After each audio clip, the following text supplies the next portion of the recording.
Back in the 80s and 90s, everyone wanted to be like Mike, and the first step was to run out and get a pair of Air Jordans. Oh, wait, people are still doing that today.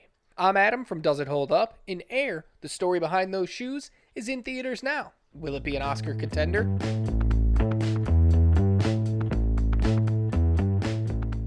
Air tells the true story of the first ever Air Jordan, made back in 1984, and what the basketball division at Nike had to do to sign Michael Jordan to their shoe line. Matt Damon stars as Sonny Vaccaro, the company's talent scout that wants to bet it all on an NBA rookie that's never stepped foot on an NBA court. That's the literal definition of rookie, yeah. Damon is compelling in this role because Sonny isn't a perfect character, and we get to see his faults from gambling to failing the Nike basketball division with picks that haven't worked out. He's blowing through money and is about to get the whole division shut down unless his latest gamble can pay off. But first, he needs to convince Rob Strasser, head of marketing, played by Jason Bateman, and the Nike CEO, Phil Knight, played by Ben Affleck, that the feeling he has on this one is the right choice.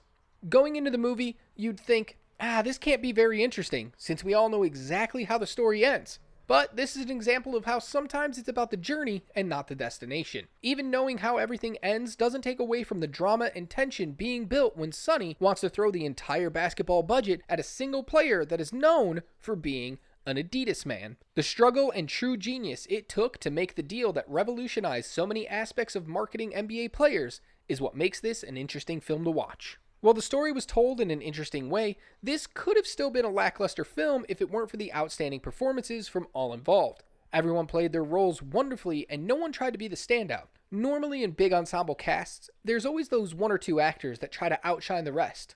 But not in Air, which really helped us feel like we were watching a whole team work together to bring to life this crazy story.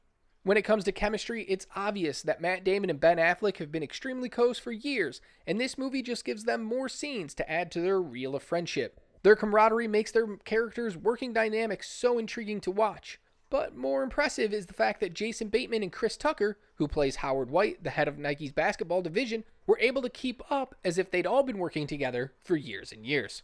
Then there is Viola Davis, who portrays Dolores Jordan, Michael's mother. She's just as regal as ever in this role, but the issue with her character is that we're given so little of it. This is where previews can be misleading, because personally, I went into this movie expecting more from her role than just a few minutes here and there, where she was written to only say something profound and meaningful to drive Sonny's story forward. While I know this isn't her story, she was an interesting enough character, played by a fantastic actress, that I found myself wanting more from her throughout the movie. One thing that didn't work as well was the directing. Ben Affleck is an Oscar-winning director, and his role as both actor and director in this movie didn't seem to interrupt each other, but there were some choices made with shot composition that left a lot to be desired. There were also several times where I found myself wanting to scream, "Focus!" at the screen as the focal point shifted from character to character during an impassioned speech for no reason other than, hey, you want to know what? This will look cool. But it didn't. Knowing he had an all-star cast to work with gave Affleck the chance to experiment behind the camera.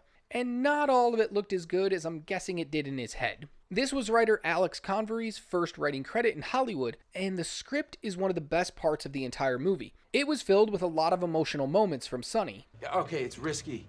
When you were selling sneakers out of the back of your Plymouth, that was risky. It took balls. I mean, that's why we're all here. Don't change that now.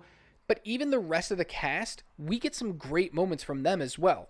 Bateman Strasser has a wonderfully emotional moment with Sonny talking about his reason for wanting Nike to succeed, and it might get your eyes swelling with tears just a little bit. And it must be a dream for Convery that his first screenplay is directed by an Oscar-winning director, starring multiple Oscar-nominated actors and an Oscar-winning actress. Convery might be seeing his name added to this list come next year's ceremony.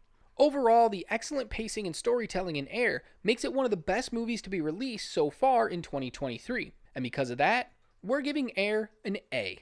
It just misses out on that A+, because there's a few questionable moments, like where they show clips of the real Michael Jordan that to us felt a little out of place. If you have the time, we highly recommend checking out Air in theaters now, because whether you know the story or not, it's a great ride from beginning to end. Thanks for watching. Please like, share, and subscribe for more great content. Until next time, lace up those Jordans so you can be like Mike, and don't forget, keep watching movies.